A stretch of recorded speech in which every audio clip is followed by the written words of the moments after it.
Welcome again to physics solution point. बच्चों, आज के वीडियो में हम लोग सेकेंड लॉ ऑफ थर्मोडायनेमिक्स की बात करेंगे। इससे पहले हम लोग फर्स्ट लॉ ऑफ थर्मोडायनेमिक्स की बात किए थे, जीरोथ लॉ ऑफ थर्मोडायनेमिक्स की बात किए थे। फर्स्ट लॉ ऑफ थर्मोडायनेमिक्स का यूज़ डिफरेंट थर्मोडायनेमिक प्रोसेस में कैसे होगा हम लोगों ने देखा था। आइसोथर्मल के केस में कैसे उसका यूज़ किया था, एडियाबैटिक के केस में कैसे यूज़ किया था, आइसोकोरिक के केस में कैसे यूज़ किया था, आइसोबेरिक के केस में कैसे यूज़ किया था। यहाँ पे हम लोग बच्चों सेकेंड लॉ ऑफ थर्मोडायनेमिक्स की बात करेंगे। आइए देखते हैं। बच्चों, सवाल ये उठा सेकेंड लॉ ऑफ थर्मोडायनेमिक्स बनाया ही क्यों गया। उसके बनाने के पीछे बच्चों रीज़न ये था कि फर्स्ट लॉ ऑफ थर्मोडायनेमिक्स में बहुत सारी कमियां रह गई थी, बहुत सारी वहाँ पर कमी महसूस हो रही थी। उसको पूरा करने के लिए, उसकी भरपाई करने के लिए सेकेंड लॉ ऑफ थर्मोडायनेमिक्स को बनाया गया। First law of thermodynamics just इतना बोलता है कि अगर किसी सिस्टम को डेल्टा क्यू एनर्जी दी गई तो यहाँ पर उसका कुछ हिस्सा, कुछ पार्ट वर्क डन में, बाकी यहाँ इंटरनल एनर्जी में चेंज कराने में खर्च हो जाएगा। वहाँ पर बच्चों हीट एनर्जी की इंटरेक्शन यानी डायरेक्शन की बात नहीं की गई है कि हीट एनर्जी कहाँ से कहाँ को होके जा रहा है, high to low temperature, low to high temperature, या कौन सी परिस्थिति में, कोई इसका डिस्कशन नहीं है। और इसी चीज़ को सही बनाने के लिए और ज़्यादा इम्प्रूव करने के लिए यहाँ सेकेंड लॉ ऑफ थर्मोडायनेमिक्स का कॉन्सेप्ट आता है। सेकेंड लॉ ऑफ थर्मोडायनेमिक्स का कहना यह है बच्चों, पहली बात, सबसे पहला बात, this is the improved version of first law. First law को इम्प्रूव करने के लिए सेकेंड लॉ बनाया गया। दूसरी खास बात यहाँ पर ये है, ये बच्चों हीट एनर्जी के फ्लो के डायरेक्शन को बता रहा होता है। इससे हमें नॉलेज किस बारे में मिलता है, direction of heat flow. Heat किस डायरेक्शन में फ्लो हो रहा है, direction in the sense low to high temperature या हाई टू लो टेम्परेचर।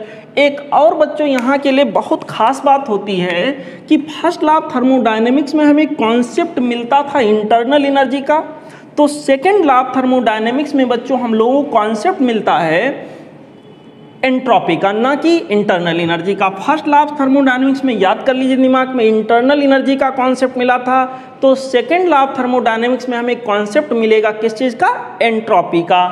अब यहाँ पर सेकेंड लॉ ऑफ थर्मोडायनेमिक्स को डिस्क्राइब करने के लिए तमाम सारे विद्वानों ने अपने अपने अनुसार, तमाम साइंटिस्ट महोदय लोगों ने अपने अपने अनुसार कई सारे स्टेटमेंट्स दिए हैं। अब वो स्टेटमेंट्स क्या हैं ये आपको नहीं रटना है, यहाँ पर आपको सीखना है कि उन स्टेटमेंट्स का मतलब क्या होता है। मैंने कोई एक स्टेटमेंट खास उसमें से लिया, क्लासियस स्टेटमेंट। इनका कहना ये है कि हीट एनर्जी का जो बहाव है, जो फ्लो है, वो high temperature to low temperature automatically होगा, लेकिन low temperature to high temperature अपने आप होना पॉसिबल नहीं है, ये अपने आप नहीं हो सकता। हाँ, उन्होंने ये बताया, या सेकेंड लॉ ऑफ थर्मोडायनेमिक्स ने ये बताया कि हीट एनर्जी का flow low temperature to high temperature हो सकता है, बशर्ते अगर कोई एक्सटर्नल एजेंसी यहाँ इन्वॉल्व हो। जैसे रेफ्रिजरेटर का एग्जांपल ले लीजिए, वहाँ पर हीट एनर्जी का जो फ्लो होता है वो लो टू हाई टेम्परेचर हो रहा होता है, जो कम टेम्परेचर पे हो और कम टेम्परेचर पे बनाने की कोशिश होती है, वहाँ से हीट एनर्जी निकाली जाती है। तो बच्चों यहाँ पर ये अपने आप नहीं होता, वहाँ पर इलेक्ट्रिसिटी को वर्क डन करना पड़ता है, एक्सटर्नल एजेंसी की ज़रूरत पड़ती है।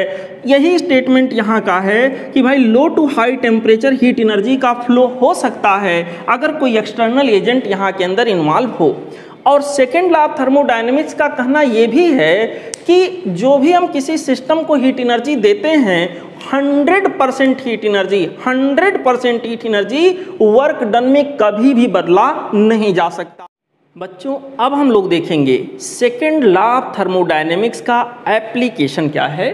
तो आइए देखते हैं। एप्लीकेशन में दो एप्लीकेशन आपके सिलेबस में है, एक है कार्नोट इंजन के बारे में और दूसरा एप्लीकेशन है बच्चों रेफ्रिजरेटर के बारे में। ये बड़ा इंपॉर्टेंट टॉपिक है, जनरली ये क्वेश्चन आपके एग्जाम में आ ही जाता है। कार्नोट इंजन क्या है, आइए देखें। पहली बात तो बच्चों मैं आपको बता दूं, कार्नोट इंजन एक्चुअली कोई इंजन नहीं है। कार्नोट इंजन एक ऐसा काल्पनिक इंजन है, एक ऐसा इमेजिनरी इंजन है जो कि आइडियल हो। इसके बारे में जो कॉन्सेप्ट दिया था उनका नाम था कार्नो, साइंटिस्ट महोदय का, इसलिए इसको कार्नोट इंजन का नाम देते हैं। कार्नोट इंजन एक इमेजिनरी इंजन है, एक जो है हाइपोथेटिकल इंजन है जो कि 100% सारी चीज़ों को आइडियल मानते हुए एज्यूम किया गया है। यहाँ पे ये बेस्ड किस पे होता है बच्चों? बेस्ड होता है सेकेंड लॉ ऑफ थर्मोडायनेमिक्स पे। और सेकेंड लॉ ऑफ थर्मोडायनेमिक्स पे बेस्ड होता है कौन से चीज़ के कॉन्सेप्ट को देता है? एंट्रोपी के। इसका मतलब एक तरह से एंट्रोपी के कॉन्सेप्ट पर ये भी बेस्ड होगा। आइए ज़रा आगे देखते हैं। यहाँ पर बच्चों ये एक आइडियल हीट इंजन है, काल्पनिक आइडियल हीट इंजन है। यहाँ पर वास्तव में ये कोई हीट इंजन नहीं, कल्पना किया गया कि बिल्कुल आइडियल अगर कोई इंजन हो तो ऐसे होना चाहिए। ठीक है, अच्छा यहाँ पर कार्नोट इंजन के अंदर बच्चों दो रीजन की कल्पना की गई है, सोर्स और सिंक। यहाँ सोर्स जो कि हाई टेम्परेचर पे होगा, सिंक जो कि लो टेम्परेचर पे होगा। तो यहाँ पर हीट एनर्जी का फ्लो जो इसके अंदर होता है high temperature to low temperature होता है। आइए जरा देखें कैसे। तीन बेसिक पार्ट इसके होंगे, सोर्स, सिंक और बच्चों बीच में हीट इंजन रहेगा। यहाँ पर क्या होता है कि जब हाई टेम्परेचर से लो टेम्परेचर को हीट एनर्जी का फ्लो होता है तो बीच में इंजन लगा दिया जाता है और इंजन के अंदर जो भी कंप्रेशन, एक्सपेंशन, एवरीथिंग जो कुछ भी उसके अंदर होना वो होगा। जब हीट एनर्जी इससे फ्लो होगा तो हीट एनर्जी जब इसके अंदर जाता है तो इंजन के ऊपर वर्क डन हीट एनर्जी कराता है। इस हीट एनर्जी का कुछ हिस्सा यहाँ वर्क डन में कन्वर्ट हो जाता है, बाकी यहाँ सिंक को सप्लाई हो जाता है। ये तो अपने आप ही फ्लो होगा हाई टू लो टेम्परेचर, लेकिन बीच में उपयोग इसका कर लिया जाएगा क्योंकि जब ये हीट इंजन से गुजरेगा तो इसके अंदर तमाम सारी चीज़ें होती हैं बच्चों। यहाँ पर जो वर्किंग मटेरियल होगा उसमें कंप्रेशन, एक्सपेंशन होगा और उस बेसिस पर यहाँ के अंदर वर्क डन हो रहा होता है और बाकी हिस्सा Q1 का Q2 के रूप में यहाँ लो टेम्परेचर रीजन जिसको सिंक कहते हैं उसको सप्लाई कर दिया जाता है। ठीक है बच्चों, यहाँ के अंदर क्या होगा कि अगर मैं देखूँ कि यहाँ से सपोज करिए 100 जूल हीट एनर्जी चला और यहाँ पर मान लीजिए 60 जूल वर्क डन में कन्वर्ट हो गया, मान लीजिए 40 जूल यहाँ चला गया। अब मुझसे पूछा जाए कि यहाँ इफिशियंसी कितनी हुई इस इंजन की, तो इफिशियंसी 60/100 कितना हमें यूजफुल आउटपुट मिला। यूजफुल आउटपुट बेटा यही है, कितना हमें यूजफुल आउटपुट मिला और कितना हमने टोटल इनपुट दिया था। तो बच्चों 60/100 यही इसकी क्या कहलाएगी? इफिशियंसी। ये मैंने एग्जाम्पल के तौर पर यहाँ पर लिया है। अब देखिए Q1 जो हीट एनर्जी आ रहा था उसका कुछ हिस्सा W फॉर वर्क डन में कन्वर्ट हो गया, बाकी हिस्सा बच्चों आप देखिए यहाँ Q2 के रूप में यहाँ सिंक को सप्लाई हो गया। यानी कि अगर W यानी वर्क डन की वैल्यू मैं निकालने जाऊँ तो आ जाएगा Q1 माइनस Q2। तो बच्चों यहाँ इफिशियंसी सबसे ज़्यादा सवाल यहीं से आने वाले हैं। इफिशियंसी क्या होगी? तो इफिशियंसी की वैल्यू हो जाएगी W/Q1। W stands for work done, Q1 stands for heat energy supplied. Useful output upon total input. ठीक है, useful output this one, total input this one. बच्चों ये हमारे पास W की वैल्यू Q1 माइनस Q2 के बराबर होगा, जैसा कि मैंने यहाँ आपको बताया, अपॉन दिस मच। इसको थोड़ा Q1/Q1 करेंगे 1 एंड दिस मच। तो ये एक इफिशियंसी निकालने के लिए ये इक्वेशन बना। ये फ्रैक्शनल इफिशियंसी दिखा रहा है बच्चों। अगर परसेंटेज इफिशियंसी की कभी हमें आवश्यकता होगी तो जितने टर्म यहाँ पर हैं सबको मैं 100 से क्या कर दूंगा? मल्टीप्लाई, और ये हमारे पास क्या हो जाएगा? Percentage efficiency. सिमिलरली यहाँ देखिए, अभी हमने आपको बताया इफिशियंसी इक्वल टू होगा W/Q1। बच्चों आपके यहाँ जो ज़्यादातर सवाल आते हैं वो टेम्परेचर के रूप में डेटा दिया रहता है, तो आपको कुछ नहीं करना है। Q2 के जगह पर Q1 के जगह पर T1, Q2 के जगह पर T2 और यहाँ Q1 के जगह पर T1 कर देना है। तो अगर मैं ऐसा करूँगा तो देखिए 1 माइनस Q2/Q1 के जगह पर हो जाएगा 1 minus T2/T1। What is T2? T2 is the temperature of sink and what is T1? T1 is the temperature of source. T1 is higher temperature, T2 is lower temperature। और उसी को बच्चों इसी को मॉडिफाई करके ऐसे लिख सकते हैं। ये हमारा हो गया इफिशियंसी के लिए इक्वेशन। और ये मैथमेटिकली देखें तो फ्रैक्शनल इफिशियंसी हुआ। फ्रैक्शनल इफिशियंसी को अगर परसेंटेज में कभी बदलने की ज़रूरत पड़ी, जो कि पड़ता है, तो 100 से हम इस पूरे को क्या कर देंगे? मल्टीप्लाई करते चले आएंगे। ये हमारा परसेंटेज इफिशियंसी बन जाएगा। ठीक है, जैसी जहां आवश्यकता होगी वैसा वहां निर्णय लेंगे। कुछ और बातें सोर्स के बारे में जान लीजिए बच्चों। सोर्स की ड्यूटी है हीट एनर्जी को सप्लाई कराना, हीट एनर्जी को देना। और हीट एनर्जी को दे भी और इसका टेम्परेचर भी ना चेंज हो, मतलब इसकी हीट कैपेसिटी कितनी रखनी, इनफाइनाइट। कि इसका खास बात यह है, इसको कहेंगे रिजर्वायर एट हायर टेम्परेचर, इसको कहेंगे रिजर्वायर एट लोअर टेम्परेचर, ये भी नाम इसके लिए यूज किए जाते हैं। यहाँ के अंदर बच्चों इससे कितना भी हीट एनर्जी हम एक्सट्रैक्ट करा लें, इसके बच्चों टेम्परेचर में कोई परिवर्तन आइडियली नहीं होना चाहिए, जो कि कार्नो जी ने एज्यूम किया। इसके अंदर कितना भी हीट एनर्जी हम सप्लाई कर दें, इसका टेम्परेचर चेंज नहीं होना चाहिए। मींस सिंक की भी हीट कैपेसिटी क्या होगी बच्चों, इनफाइनाइट होगी। और ये कोशिश किया जाएगा सोर्स ज़्यादा से ज़्यादा टेम्परेचर पर रहे और इस सोर्स की तुलना में सिंक कम से कम टेम्परेचर पर रहे। जितना ज़्यादा टेम्परेचर में मैं अंतर रखूँगा बच्चों, उतना ज़्यादा इफ़िशियंसी हमें कार्नोट इंजन की मिलेगी। मेरे प्यारे बच्चों, कार्नोट इंजन में कार्नोट साइकिल किसे कहते हैं, आइए जरा इस बात पे चर्चा करते हैं। बच्चों बड़ा ही इंपॉर्टेंट सेक्शन है, यहाँ से खूब सवाल आपसे पूछे जाते हैं, ध्यान लगा के इसको जल्दी जल्दी समझ लीजिए, मैं आपको रिवाइज करा देता हूँ। बच्चों कार्नोट साइकिल का मतलब हुआ कार्नोट इंजन के अंदर कोई ना कोई वर्किंग सब्सटेंस होता है। आपने सुना होगा इंजन के अंदर इंजन ऑयल डाला जाता है, उसी तरह आप समझिए कार्नोट इंजन के अंदर भी कोई ना कोई वर्किंग सब्सटेंस है, उसमें कंप्रेशन और एक्सपेंशन बार बार होता रहता है। और यहाँ पर बच्चों कंप्रेशन और एक्सपेंशन होते होते कभी जिस स्टेट में वो हमारा वर्किंग सब्सटेंस होता है उसी में दोबारा भी आता है। बच्चों इस पूरे प्रोसेस को एक साइकिल बोलते हैं और इसी को कार्नोट साइकिल का नाम दिया जाता है। वर्किंग सब्सटेंस जिस भी थर्मोडायनेमिक स्टेट में है, डिफरेंट थर्मोडायनेमिक प्रोसेस से गुजरने के बाद उसी थर्मोडायनेमिक स्टेट में फिर से आना, इस पूरे प्रोसेस को मिलाकर बच्चों हम कार्नोट साइकिल का नाम देते हैं। अब देखते हैं इसमें कौन कौन से प्रोसेस इन्वॉल्व होते हैं।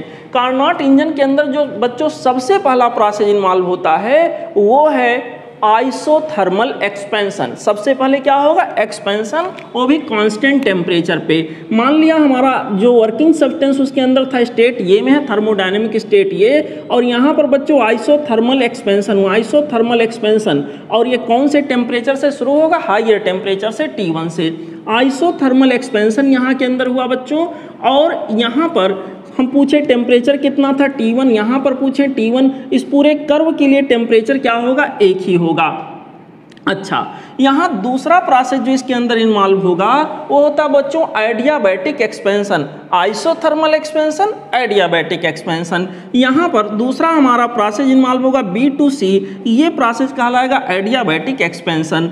ये वाले प्रोसेस में बच्चों एंट्रोपी व्हाटएवर, वो एंट्रोपी हमारी क्या रहेगी, कांस्टेंट। टेम्परेचर यहाँ के अंदर डिक्रीज कर रहा होगा। और फिर यहाँ पर जब अल्टीमेटली टेम्परेचर T1 से T2 पर पहुँचेगा, मतलब सोर्स से किस पे पहुँच गए, सिंक पर। अब बच्चों फिर हमारा होगा आइसोथर्मल कंप्रेशन। आइसोथर्मल कंप्रेशन में यहाँ पर हमारे पास टेम्परेचर पूरे कर्व के लिए कहीं भी देखेंगे सिंक के टेम्परेचर के बराबर होगा। पॉइंट डी पर आ गए, थर्मोडायनेमिक स्टेट डी पर आ गए, यहाँ भी टेम्परेचर T2 होगा।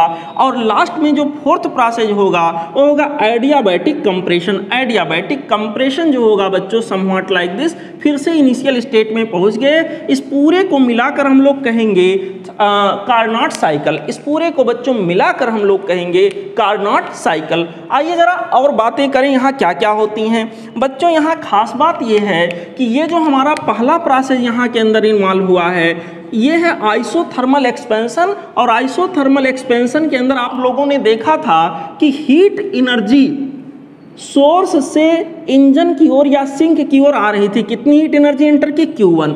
अगला हमारे पास है बच्चों एडियाबैटिक एक्सपेंशन, इसमें हीट एनर्जी का कोई भी फ्लो नहीं होना है। अगला हमारे पास है आइसोथर्मल कंप्रेशन, इसमें क्या होगा, हीट एनर्जी सिस्टम से बाहर निकलेगी। कितनी हीट एनर्जी बाहर निकली, बाहर जो निकली वो कहाँ को गई, सिंक को, दैट इज Q2। यहाँ पर लास्ट प्रोसेस जो है बच्चों, इसमें कोई भी हीट एनर्जी अंदर या बाहर नहीं निकलेगी। यहाँ के अंदर कोई भी हीट एनर्जी का आदान प्रदान नहीं होगा। क्यों नहीं होगा, क्योंकि ये प्रोसेस क्या है, एडियाबैटिक कंप्रेशन का प्रोसेस है। समझ गए बच्चों। तो अगर मैं यहाँ पर आप सबसे एक सवाल पूछूं कि बेटा जी मुझे ये आप बता दो कि यहाँ के अंदर कितनी हीट एनर्जी, कितनी नेट हीट एनर्जी फ्लो की। देखिए Q1 हीट एनर्जी एक साइकिल में इसके अंदर गई, लेकिन उसी साइकिल के अंदर तीसरे स्टेप में आप देखिए Q2 हीट एनर्जी इससे बाहर निकल गई, तो नेट हीट एनर्जी कितना इसके अंदर गया? आप कहोगे sir Q1 minus Q2। Net heat energy supplied to Carnot engine per cycle अगर पूछा जाए तो Q1 माइनस Q2 के बराबर होगा पर साइकिल, एक साइकिल में। मान लो कभी सवाल है 100 साइकिल में क्या होगा,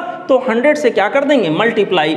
अब देखिए सेम डायग्राम, सेम साइकिल को मैंने यहाँ बनाने का प्रयास किया है, टेम्परेचर और एंट्रोपी के बीच में कर्व बना करके। यहाँ पर बच्चों मैंने आपको बताया है, देखिए ये वाला पॉइंट यहाँ से रिजेंबल कर रहा है, आइसोथर्मल प्रोसेस T1 टेम्परेचर पर आगे बढ़ा है। यहाँ एंट्रोपी बच्चों देखिए S1 है, S1 एंट्रोपी है, टेम्परेचर T1 है, एंट्रोपी S1 है, टेम्परेचर T1 है। यहाँ से गया पहला प्रोसेस हुआ, एंट्रोपी बढ़कर क्या हो गया S2 और टेम्परेचर T1 ही रहेगा, because this is isothermal process. इसमें Q1 हीट एनर्जी एंटर हुआ, मैंने बताया। ये हमारा एडियाबैटिक एक्सपेंशन होगा, और एडियाबैटिक एक्सपेंशन में कोई भी हीट एनर्जी का आदान प्रदान नहीं होगा। यहाँ के अंदर बच्चों अगला हमारा होगा isothermal compression. Isothermal compression, this is second process, this is third process.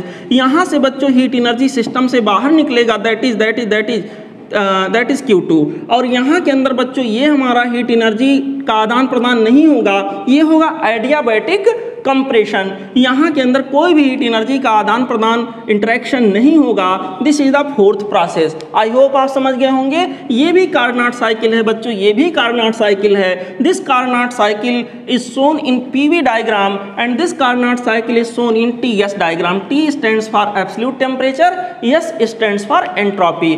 ठीक है बच्चों यहाँ पे सवाल ये आता है कि कार्नोट इंजन में जो थर्मोडायनेमिक प्रोसेस इन्वॉल्व होते हैं उनका ऑर्डर क्या होगा। तो पहला क्या हुआ, याद रखिएगा, आइसोथर्मल एक्सपेंशन। दूसरा क्या हुआ, एडियाबैटिक एक्सपेंशन। तीसरा क्या हुआ, third one is isothermal compression. Next one is and last one is adiabatic compression. Once again, first process will be isothermal expansion, second process will be adiabatic expansion, third process will be isothermal compression, fourth process will be adiabatic compression. These four processes combine together to give a thermodynamic cycle. बच्चों Carnot engine के संबंधित एक theorem होता है जिसको Carnot theorem का नाम देते हैं। ये थ्योरम हमसे कहता है कि अगर सेम टेम्परेचर लिमिट के अंदर T1 और T2 टेम्परेचर का लिमिट वही रहे और उसके अंदर कोई भी इंजन हो, प्रैक्टिकल इंजन हो, तो आइडियल कार्नोट इंजन से उसकी इफिशियंसी कभी भी ज़्यादा नहीं हो सकती। और एक चीज़ और है, इवन कार्नोट इंजन की भी इफिशियंसी 100% नहीं हो सकती। सुन लीजिए फिर से बच्चों, कार्नोट इंजन एक आइडियल हीट इंजन है।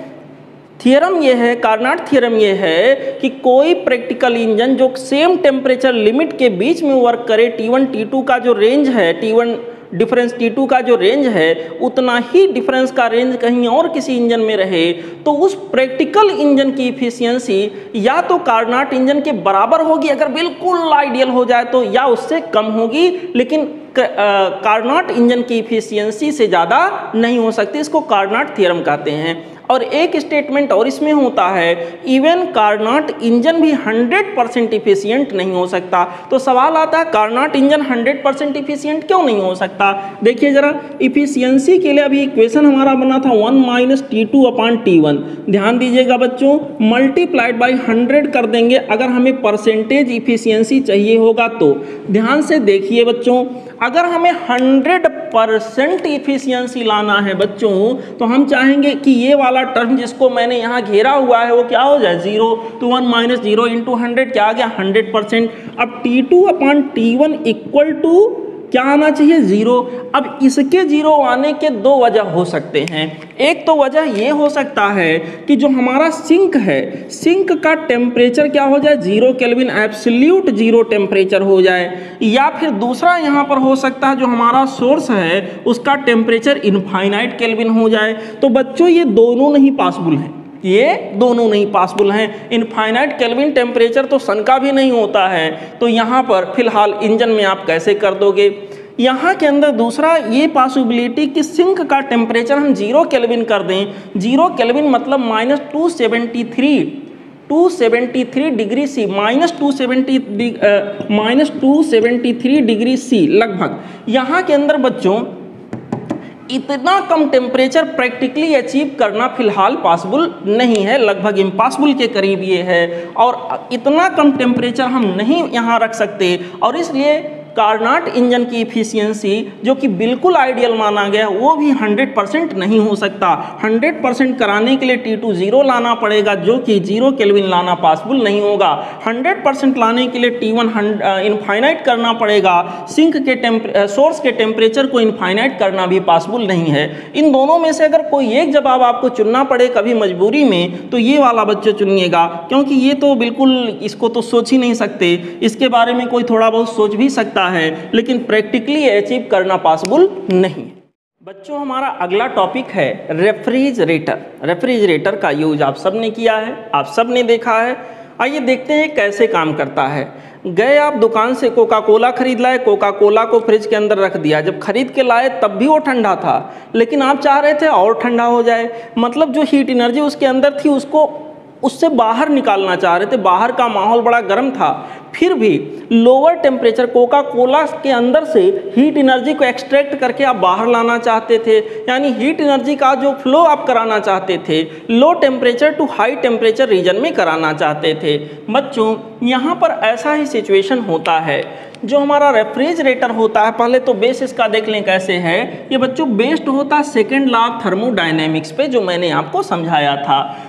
ये बच्चों बिल्कुल इसके अंदर जो साइकिल चलती है वो कार्नाट इंजन का जस्ट रिवर्स होता है। यहाँ सारी चीज़ें रिवर्स मैनर में फ्लो करेंगी बच्चों। वहाँ हीट एनर्जी का फ्लो सोर्स टू सिंक होता था, यहाँ सिंक टू सोर्स होगा। वहाँ हाई टू लो टेम्परेचर होता था, यहाँ लो टू हाई टेम्परेचर हो रहा होगा। बच्चों यहाँ पर work done by electricity on the heat pump, जैसा कि हमने आपको बताया था कि अपने आप हीट एनर्जी का फ्लो लो से हाई टेम्परेचर नहीं हो सकता। अगर अपने आप हीट एनर्जी का फ्लो बच्चों कराना है तो यहाँ पर लो टू हाई टेम्परेचर अगर हीट एनर्जी का फ्लो कराना है तो कोई एक्सटर्नल एजेंट की ज़रूरत हमें ज़रूर पड़ेगी। तो यहाँ पर ये जो मैंने यहाँ पर दिखाया बच्चों सोर्स हीट पंप, रेफ्रिजरेटर के अंदर बच्चों हीट पंप लगा होता है जो हीट एनर्जी को पंप करके बाहर निकालता है। तो एक बात जान लीजिए, ये तो जो मैंने डायरेक्शन अभी फिलहाल इसमें आपको दिख रहा है ये है हीट एनर्जी का flow from higher to lower temperature, जो कार्नाट इंजन के केस में आपने देखा था। यहाँ पर जो डायरेक्शन होगा हीट एनर्जी के फ्लो का वो रिवर्स हो जाएगा बच्चों। यहाँ कुछ इस प्रकार से हीट एनर्जी का फ्लो होगा। नाम मैंने वैसे ही रखे Q1, Q2, W। यहाँ जब heat energy low to high temperature जा रहा है तो क्यों जा रहा है? क्योंकि इलेक्ट्रिसिटी इस हीट पंप को मजबूर कर रही है कि भैया तुम हीट एनर्जी को खींचो और हायर टेम्परेचर में ढकेलो। यहाँ से हीट एनर्जी चला, सिंक को चला, वही बातें यहाँ हीट कैपेसिटी इन दोनों की आइडियली हम इनफाइनाइट मानेंगे, वैसे इनफाइनाइट होती नहीं है प्रैक्टिकली। फिलहाल यहाँ मेन मुद्दों की बात करते हैं बच्चों। यहाँ के अंदर अगर देखा जाए ध्यान से तो सबसे खास सवाल जो यहाँ पर बनता है कि इसके क्वालिटी, रेफ्रिजरेटर अच्छा है कि खराब है, उसकी क्वालिटी कैसे चेक होगी, उसके बिहेवियर कैसे चेक होगा। तो बच्चों क्वालिटी या बिहेवियर चेक करने के लिए एक पैरामीटर लिया गया, वहाँ इफिशियंसी था। यहाँ जिस पैरामीटर को लिया जाता है उसको बच्चों हम लोग कहते हैं coefficient of performance, COP। Generally इसे बीटा से रिप्रेजेंट किया जाता है। Quality is described by a parameter called coefficient of performance, COP। Coefficient of performance क्या है? हमारा रेफ्रिजरेटर का कॉन्सेप्ट ऐसे जरा ध्यान लगा के सोचो मेरे प्यारे बच्चों। यहाँ पर हम ये चाहेंगे कि ज़्यादा से ज़्यादा हीट एनर्जी यहाँ से निकले कम से कम वर्क डन में, मतलब कम से कम हम इलेक्ट्रिसिटी खर्च करें और ज़्यादा से ज़्यादा हीट एनर्जी यहाँ से निकाल लें ताकि ये जल्दी ठंडा हो जाए। अगर ये काम अच्छे से होता है मतलब वो रेफ्रिजरेटर उतना ही अच्छा है। अच्छा, तो इसको मेजर करने के लिए बच्चों W यहाँ नीचे, Q2 ऊपर, Q2 ज़्यादा से ज़्यादा हो, कोशिश ये होगी W कम से कम हो, कम से कम हीट, कम से कम यहाँ पर बच्चों इलेक्ट्रिसिटी सप्लाई करना पड़े। तो यहाँ पर अगर ये Q2 ज़्यादा से ज़्यादा निकल रहा है, कम से कम हीट, कम से कम बच्चों हम इलेक्ट्रिसिटी सप्लाई कर रहे हैं, तो कोएफिशिएंट ऑफ परफॉर्मेंस अपने आप ज़्यादा से ज़्यादा होगा। इसको ऐसे ही याद रखिएगा, Q2/W। बेटा जी यहाँ ध्यान से देखिए, यहाँ पर अगर हम लोग ध्यान से देखें तो क्या होगा भाई, यहाँ पर W प्लस Q2 यहाँ पर रहेगा बच्चों, W plus Q2 equal to क्या हो जाएगा, Q1। इस प्रकार से बच्चों W की वैल्यू अगर मैं देखता हूँ तो Q1 माइनस क्या हो जाएगा, Q2। W के जगह पर मैं यहाँ पर रख दूंगा Q1 माइनस ऑफ Q2, आपके सामने रखा हुआ है। कोएफिशिएंट ऑफ परफॉर्मेंस का एक इक्वेशन यहाँ से बन जाता है।